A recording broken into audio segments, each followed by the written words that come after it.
ಮೈಸೂರಿನ ಒಡೆಯರು. Second PUC ಇತಿಹಾಸ ಮತ್ತು 10ನೇ ಸಮಾಜ ವಿಜ್ಞಾನ ಬುಕ್.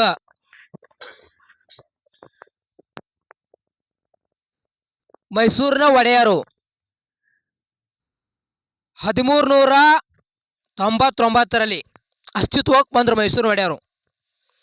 ಮೈಸೂರಿನ ಒಡೆಯರು ಕಾಲಾನುಕ್ರಮದಲ್ಲಿ ಮೊದಲಿಗೆ ರಾಜ ಒಡೆಯರು, ಎರಡನೇದು ಚಾಮರಾಜ ಒಡೆಯರು, ಮೂರನೇದು ನರಸರಾಜ ಒಡೆಯರು, ನಾಲ್ಕನೇ ದೇವರಾಜ ಒಡೆಯ, ಐದನೇ ತಿಕ್ಕದೇವರಾಯ ಒಡೆಯ, ಆರನೇ ಎರಡನೇ ನರಸಿಂಹರಾಜ್, ಏಳನೇದು ಮೂರನೇ ಕೃಷ್ಣ, ಎಂಟನೇದು 10ನೇ ಚಾಮರಾಜ್, 9ನೇದು 4ನೇ ಕೃಷ್ಣರಾಜ್, 10ನೇ ಜಯ ಚಾಮರಾಜ ಒಡೆಯರ್ 1940ರಿಂದ 1947 ತನ 10ನೇದು ಜಯ ಚಾಮರಾಜ ಒಡೆಯರು. ಮೊದಲಿಗೆ ಒಂದನೇದು ರಾಜ ಒಡೆಯರು. ರಾಜಧಾನಿ ಶ್ರೀರಂಗಪಟ್ಟಣ. ಚಾಮುಂಡಿ ಎಂಬ ಚಾರ್ಮುಡಿ ಎಂಬ ಕಿರೀಟವನ್ನು ಮೇಲುಕೋಟೆ ಚೆಲುವನಾರಾಯಣ ಸ್ವಾಮಿಗೆ ಅರ್ಪಿಸಿದರು. ಯಾರು? ರಾಜ ಒಡೆಯರು ಚಾರ್ಮುಡಿ ಎಂಬ ಕಿರೀಟವನ್ನು ಮೇಲುಕೋಟೆ ಚೆಲುವನಾರಾಯಣ ಸ್ವಾಮಿಗೆ ಅರ್ಪಣೆ ಮಾಡಿದರು. ನವರಾತ್ರಿ ಅಥವಾ ದಸರಾ ಶ್ರೀರಂಗಪಟ್ಟಣದಲ್ಲಿ ಆರಂಭಿಸಿದರು ರಾಜ ಒಡೆಯರು. ಇವ್ರದಾಗನ ಚಾಮರಾಜ ಒಡೆಯರು, ಅವ್ರದಾಗನ ನರಸರಾಜ ಒಡೆಯರು, ಇವ್ರದಾಗನ ದೊಡ್ಡ ದೇವರಾಜ ಒಡೆಯರು. ಚಾಮುಂಡಿ ಬೆಟ್ಟಕ್ಕೆ 100 ಮೆಟ್ಟಿಲನ್ನು ನಿರ್ಮಿಸಿ 700 ಮೆಟ್ಟಿಲು ಮಧ್ಯ ನಂದಿ ವಿಗ್ರಹ ಸ್ಥಾಪಿಸಿದರು. ಚಾಮುಂಡಿ ಬೆಟ್ಟಕ್ಕೆ 100 ಮೆಟ್ಟಿಲ ನಿರ್ಮಿಸಿ 700 ಮೆಟ್ಟಿಲು ಮಧ್ಯ ನಂದಿ ವಿಗ್ರಹ ನಿರ್ಮಿಸಿದರು. ಯಾರು? ದೊಡ್ಡ ದೇವರಾಜ ಒಡೆಯರು. ಇವ್ರದಾಗನ ಚಿಕ್ಕ ದೇವರಾಜ ಒಡೆಯರು. ಚಿಕ್ಕ ದೇವರಾಜ ಒಡೆಯರು ಬಿರುದು ಕರ್ನಾಟಕ ಚಕ್ರವರ್ತಿ, ತೆಂಗಣ ರಾಜ, ರಾಜ ಜಗದೇವ, ಪ್ರಗತಿವೀರ, ಮಹಾರಾಷ್ಟ್ರ ಭೂಪಾಲ, ನವಕೋಟಿ ನಾರಾಯಣ. 1687ರಲ್ಲಿ ಮೊಘಲರಿಂದ ಬೆಂಗಳೂರನ್ನು ಖರೀದಿಸಿದರು ಚಿಕ್ಕ ದೇವರಾಜ ಒಡೆಯರು. ಚಿಕ್ಕದೇವರ ಒಡೆಯರ ಆಸ್ಥಾನದ ಕವಿಗಳು ತಿರುಮಲರಾಯ, ಸಂಚಿ ಹೊನ್ನಮ್ಮ, ಸಿಂಗರಾಯನು.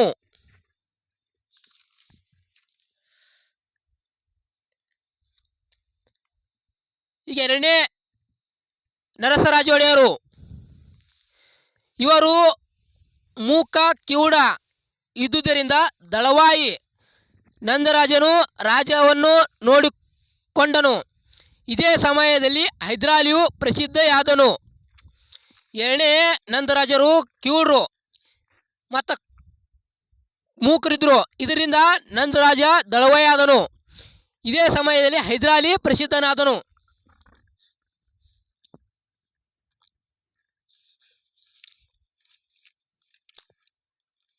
ಈಗ ಮೂರನೇ ಕೃಷ್ಣರಾಜ ಒಡೆಯರು. 1798ರಲ್ಲಿ ಲಾರ್ಡ್ ವೆಲ್ಲೆಸ್ಲಿ ಸಹಾಯಕ ಸೈನ್ಯ ಪದ್ಧತಿ ಜಾರಿಗೊಳಿಸ್ತಾನ. ಅದರಿಂದ ಇವರು ಸಹಿ ಹಾಕ್ತಾರ. ಇದರಿಂದ ದಿವಾನಿ ಹುದ್ದೆ ಸೃಷ್ಟಿಯಾಯಿತು ಮೈಸೂರು ಒಡೆಯಲ್ಲಿ. ಏನು?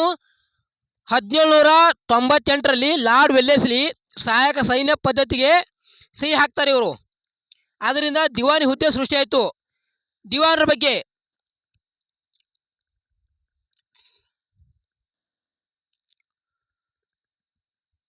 ದಿವಾನ ಪೂರ್ಣಯ್ಯ,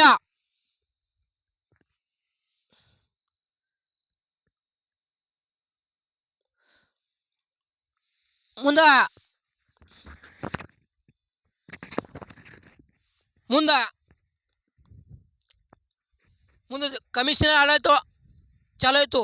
ಕಮಿಷನರ್ ಆಡಳಿತ ಯಾಕಂದ್ರೆ 1830ರಲ್ಲಿ ಜರುಗಿದ ನಗರ ದಂಗೆ ಎಲ್ಲಿ? ಶಿವಮೊಗ್ಗದಲ್ಲಿ. ನಾಯಕ ಬಸಪ್ಪ, ಬೂದಿ ಬಸಪ್ಪ ಇವನಿಂದ ಲಾರ್ಡ್ ವಿಲಿಯಂ ಬೆಂಟಿಗನು 1831ರಲ್ಲಿ ಮೈಸೂರು ರಾಜ್ಯವನ್ನು ನೋಡಿಕೊಳ್ಳಲು ಕಮಿಷನರನ್ನು ನೇಮಿಸಿದ. ಕಮಿಷನರ್ ಬರ್ತಾರ. ಕಮಿಷನರ್ ಯಾಕೆ ಬರ್ತಾರಂದ್ರ ಬೂದಿ ಬಸಪ್ಪ ನಗರ ದಂಗೆ ಎಂಬ ದಂಗೆ ಹುಡ್ತಾನ ಎಲ್ಲಿ ಮೈಸೂರದಾಗ. ಆದ್ದರಿಂದ 1831ರಲ್ಲಿ ಲಾರ್ಡ್ ವಿಲಿಯಂ ಬೆಂಟಿಂಗನು ಮೈಸೂರು ರಾಜ್ಯವನ್ನು ನೋಡಿಕೊಳ್ಳಲು ಕಮಿಷನರನ್ನು ನೇಮಿಸ್ತಾನ. ಆದ್ರೆ ಮೊದಲನೇ ಕಮಿಷನರ ಜೆ ಬ್ರಿಂಕ್ಸ್, ಎರಡನೇದು ಮಾರಿನ್ಸನ್, ಮೂರನೇದು ಕಬ್ಬನ್. ಏನೇನು ಮಾಡ್ತಾನಂದ್ರ ಮೈಸೂರಿನಿಂದ ಬೆಂಗಳೂರು ಮಧ್ಯ ರೈಲು ಮಾರ್ಗವನ್ನು ಮಾಡ್ತಾನ. ಮೈಸೂರಿನಿಂದ ಬೆಂಗಳೂರಿಗೆ ರಾಜಧಾನಿ ವರ್ಗಾವಣೆ ಮಾಡ್ತಾನ ಕಬ್ಬನ್ ಮೊದಲಿಗೆ. ಎರಡನೇದು 1859ರಲ್ಲಿ ಬೆಂಗಳೂರು ಟು ಜೋಲಾರ್ಪೇಟೆ ಮಧ್ಯ ರೈಲು ಮಾರ್ಗ ಹಾಕ್ತಾನ. ಮೈಸೂರು ರಾಜ್ಯದ ಮೊದಲ ರೈಲು ಮಾರ್ಗ ಆಯ್ತಿದು ಬೆಂಗಳೂರು ಟು ಜೋಲಾರ್ಪೇಟೆ. ಇವನ್ದಾಗನ ಬೌರಿಂಗ್ ಬರ್ತಾನ, ಅವನದಾಗನ ರಿಚರ್ಡ್ ಬರ್ತಾನ, ಅವನ ನಂತರ ಸಾಂಡರ್ಸ್ ಬರ್ತಾನ, ಅವನದಾಗನ ಏಳನೇದು ಗೋಲ್ಡನ್ ಬರ್ತಾನ. ಮುಂದೆ 10ನೇ ಚಾಮರಾಜ ಒಡೆಯರು. ಮುಂದೆ ಏನಪ್ಪ ಅಂದ್ರೆ 10ನೇ ಚಾಮರಾಜ ಒಡೆಯರು ಅವ್ರ ಕಾಲದಾಗ ದಿವಾನ್ ಹುದ್ದೆ ಸೃಷ್ಟಿ ಆಗ್ತದ. ಯಾಕಂದ್ರೆ ಕಾರಣ ಇದಕ್ಕಂದ್ರೆ ವಿಲಿಯಂ ಬೆಂಟಿಂಗ 1831ರಲ್ಲಿ ಕಮಿಷನರ್ ಹುದ್ದೆ ನೇಮಿಸ್ತಿಲ್ಲ. ಅದರಿಂದ 1881ರಲ್ಲಿ ರಿಪ್ಪನ್ ಕಮಿಷನರ್ ಹುದ್ದೆಯನ್ನು ರದ್ದು ಮಾಡಿ ರೆಸಿಡೆಂಟಿ ಎಂಬ ಬ್ರಿಟಿಷ್ ಪ್ರತಿನಿಧಿಯನ್ನು ನೇಮಿಸಿದನು. ಆದ್ದರಿಂದ ಅದರ ಜೊತೆಗೆ ದಿವಾನ್ ಹುದ್ದೆ ಆರಂಭವಾಯಿತು. ದಿವಾನ್ ಹುದ್ದೆ ಯಾಕೆ ಚಲೋಯ್ತು ಅಂದ್ರೆ ಮೈಸೂರದಾಗ ಯಾರ ಕಾಲನಾಗ 10ನೇ ಚಾಮರಾಜ ಒಡೆಯರ್ದಾಗ ದಿವಾನ್ ಹುದ್ದೆ ಸೇಳತ್ತದ. ದಿವಾನ್ ಹುದ್ದೆ ಯಾಕೆ ಚಲೋಯ್ತು ಅಂದ್ರೆ ವಿಲಿಯಂ ಬೆಂಟಿಂಗ್ ಇರ್ತಾನಲ್ಲ ಅವ 1831ರಲ್ಲಿ ಕಮಿಷನರ್ ಹುದ್ದೆ ನೇಮಿಸಿರ್ತಾನ. ಮುಂದೆ ರಿಪ್ಪನ್ ಏನು ಮಾಡ್ತಾನ 1881ರಾಗ ಕಮಿಷನರ್ ಹುದ್ದೆ ರದ್ದು ಮಾಡಿ ರೆಸಿಡೆಂಟಿ ಎಂಬ ಬ್ರಿಟಿಷ್ ಪ್ರತಿನಿಧಿಯನ್ನು ನೇಮಿಸ್ತಾನ. ಅದರ ಜೊತೆಗೆ ದಿವಾನಿ ಹುದ್ದೆ ಸೃಷ್ಟಿಯಾಯಿತು ಮೈಸೂರು ಒಡೆಯರಲ್ಲಿ. ಮುಂದೆ ದಿವಾನರು ಫಸ್ಟಿಗೆ ರಂಗಾಚಾರ್ಯ, ಆಮ್ಯಾಗ ಶೇಷಾದ್ರಿ, ಆನಂತರ ಕೃಷ್ಣಮೂರ್ತಿ, ಆನಂತರ ಮಾಧವರಾವ್, ಆನಂತರ ಆನಂದರಾವ್, ಆನಂತರ ವಿಶ್ವೇಶ್ವರ 6ನೇದವರು, ಆನಂತರ ಕಾಂತರಾಜ 7ನೇದವರು, 8ನೇದವರು ಬ್ಯಾನರ್ಜಿ, 9ನೇದು ಮಿರ್ಜಾ ಇಸ್ಮಾಯಿಲ್, 10ನೇದು ಮಾಧವರಾಯ್, 11ನೇದು ಮೊದಲ ರಾಮಸ್ವಾಮಿ ಮೊದಲಿಗ. ಇಂಪಾರ್ಟೆಂಟ್ ಇದ್ರಾಗ 1ನೇದು ಸಿಂಗರಾಜ್ ಸಿ ರಂಗಾಚಾರ್ಯ, 6ನೇದವರು ವಿಶ್ವೇಶ್ವರಯ್ಯ, ಮುಂದೆ 9ನೇದವರು ಮಿರ್ಜಾ ಇಸ್ಮಾಯಿಲ್, 10ನೇದು ರಾಮಸ್ವಾಮಿ ಮೊದಲಿಗರು. ಮೊದಲೇದವರು ರಂಗಾಚಾರ್ಯ ಅವರು, ಮೊದಲೇ ದಿವಾನ ರಂಗಾಚಾರ್ಯವರು. ಮೈಸೂರಿನಲ್ಲಿ ಪ್ರಜಾಪ್ರತಿ ಸಭೆಯನ್ನು ಆರಂಭಿಸಿದರು. ಇವ್ರದಾಗನ ಶೇಷಾದ್ರಿ ಅವರು ಬರ್ತಾರ.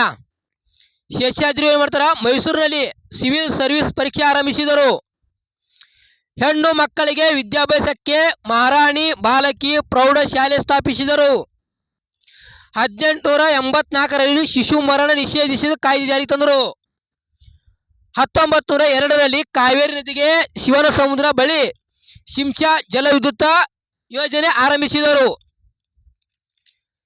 ಶೇಷಾದ್ರಿ ಅವರು ಏನೇನು ಮಾಡಿದ್ರು ಅಂದ್ರೆ ಮೈಸೂರಿನಲ್ಲಿ ಸಿವಿಲ್ ಸರ್ವಿಸ್ ಪರೀಕ್ಷೆ ಆರಂಭಿಸಿದರು. ಹೆಣ್ಣು ಮಕ್ಕಳ ವಿದ್ಯಾಭ್ಯಾಸಕ್ಕಾಗಿ ಮಹಾರಾಣಿ ಬಾಲಕಿ ಪ್ರೌಢಶಾಲೆ ಆರಂಭಿಸಿದರು. ಶಿಶು ಮರಣ ನಿಷೇಧಿಸರು 1884ನಲ್ಲಿ. ಮುಂದೆ 1902ರಲ್ಲಿ ಕಾವೇರಿ ನದಿಗೆ ಶಿವನ ಸಮುದ್ರ ಬಳಿ ಶಿಂಷಾ ಜಲವಿದ್ಯುತ್ ಯೋಜನೆ ಆರಂಭಿಸಿದರು. ಮುಂದೆ ಇವ್ರದಾಗ 4ನೇ ಕೃಷ್ಣರಾಜ ಬರ್ತಾರ. 10ನೇ ಚಾಮರಾಜ ಒಡೆಯಗನ 4ನೇ ಕೃಷ್ಣರಾಜ ಒಡೆಯ ಬರ್ತಾರ. ಇವರು ಸಣ್ಣವರು ಇರೋದ್ರಿಂದ ಇವರ ತಾಯಿ ನಂಜಮಣಿ 1902ರ ಆಡಳಿತ ನೋಡಿಕೊಂಡರು. ಇವರು ಸಣ್ಣವರಿದ್ದರು. ಇದರಿಂದ ಅವರ ತಾಯಿ ನಂಜಮಣಿ 1902ರವರೆಗೆ ಆಡಳಿತ ನೋಡಿಕೊಂಡರು. ಮೈಸೂರು ಮಾದರಿ ರಾಜ್ಯ ಎನ್ನುವರು. ಇವರ ಅವಧಿಯಲ್ಲಿ ಗಾಂಧೀಜಿ ಇವರನ್ನು ರಾಜಶ್ರೀ ಎಂದರು. 4ನೇ ಕೃಷ್ಣರಾಜ ಒಡೆಯರ ಅವಧಿಯನ್ನು ಮೈಸೂರು ಮಾದರಿ ರಾಜ್ಯ ಎನ್ನುವರು. 4ನೇ ಕೃಷ್ಣರಾಜ ಒಡೆಯರಿಗೆ ಗಾಂಧೀಜಿ ರಾಜಶ್ರೀ ಎಂಬ ಬಿರುದು ನೀಡಿದರು. ಇವ್ರದಾಗನ ದಿವಾನರು 3ನೇ ದಿವಾನರು ಕೃಷ್ಣಮೂರ್ತಿ. 3ನೇ ದಿವಾನ ಕೃಷ್ಣಮೂರ್ತಿ ಆಗನ. 4ನೇದು ಮಾಧವರಾವ. 5ನೇದು ಆನಂದರಾವ. 6ನೇದು ವಿಶ್ವೇಶ್ವರಯ್ಯ. ವಿಶ್ವೇಶ್ವರಯ್ಯಗೆ 1861 ಸೆಪ್ಟೆಂಬರ್ 15 ಕೊಡ್ತಾರೆ ಇವರು. ಚಿಕ್ಕಬಳ್ಳಾಪುರ ಮುದ್ದೇಬೇಳಲ್ಲಿ ಇವರ ಸಾಧನೆಗಳು. ಭದ್ರಾವತಿಯಲ್ಲಿ ಕಬ್ಬಿಣ ಕಾರ್ಖಾನೆ, ಮೈಸೂರಿನಲ್ಲಿ ಗಂಧದ ಕಾರ್ಖಾನೆ, ಬೆಂಗಳೂರಲ್ಲಿ ಸಾಬೂನು ಕಾರ್ಖಾನೆ, ಮೈಸೂರು ಬ್ಯಾಂಕು 1913ರಲ್ಲಿ, ಬೆಂಗಳೂರಿನಲ್ಲಿ ಚಾಮರಾಜ ತಾಂತ್ರಿಕ ಸಂಸ್ಥೆ ಸ್ಥಾಪಿಸಿದರು. ಬೆಳಗಾವಿಯಲ್ಲಿ ಕೃಷಿ ಶಾಲೆ ಸ್ಥಾಪಿಸಿದರು. 1915ರಲ್ಲಿ ಕನ್ನಡ ಪರಿಷತ್ ಸ್ಥಾಪಿಸಿದರು. 1916ರಲ್ಲಿ ಮೈಸೂರು ವಿಶ್ವವಿದ್ಯಾಲಯ ಸ್ಥಾಪಿಸಿದರು. 1913ರಲ್ಲಿ ಮೈಸೂರು, ಅರಕೇರಿ, ಚಾಮರಪೇಟೆ, ಕೋಲಾರ ಮಧ್ಯೆ ರೈಲು ಸ್ಥಾಪಿಸಿದರು. ಮುಂದೆ ವಿಶ್ವೇಶ್ವರಯ್ಯನ 7ನೇದವರು ಕಾಂತರಾಜ ಅರಸು ಬರ್ತಾರ.